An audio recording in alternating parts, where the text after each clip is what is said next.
សួស្តីបងប្អូននេះគឺជាអាងចលេនក្រហមរបស់ខ្ញុំសម្រាប់ពុកម៉ែបងប្អូនដែលគាត់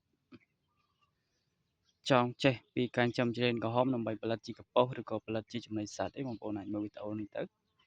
បងប្អូនអាចរៀបជាអាងដូចខ្ញុំចេះក៏បានឬក៏បងប្អូនអាចចិញ្ចឹមដូចជាក្នុងធុងស្នោធុងជ័រក្នុងលូសំម៉ង់អីក៏បានដែរបងប្អូនតាមជាក់ស្ដែងដែរនិយាយទៅតាមសម្ភារៈដែលបងប្អូនមានណាគាត់ថាបើរៀបជាអាងដូចខ្ញុំចេះហ្នឹងករណីបងប្អូនដែលមានចិញ្ចឹមគោត្រឹម4 5ក្បាលអីបងប្អូនអាចរៀបជាអាងដូចខ្ញុំចេះទៅស្រួលបងប្អូនព្រោះយើងរៀបជាអាងចេះយើងមានទីអាចគោបានច្រើនណាយើង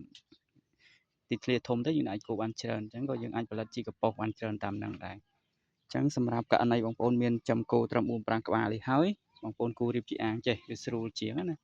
គឺយើងអាចព្រឹកឡើងយើងកាប់អាចគោបោះដាក់អាងហ្នឹងទៅចលេនវាស៊ីហើយវាសាយកូនហើយ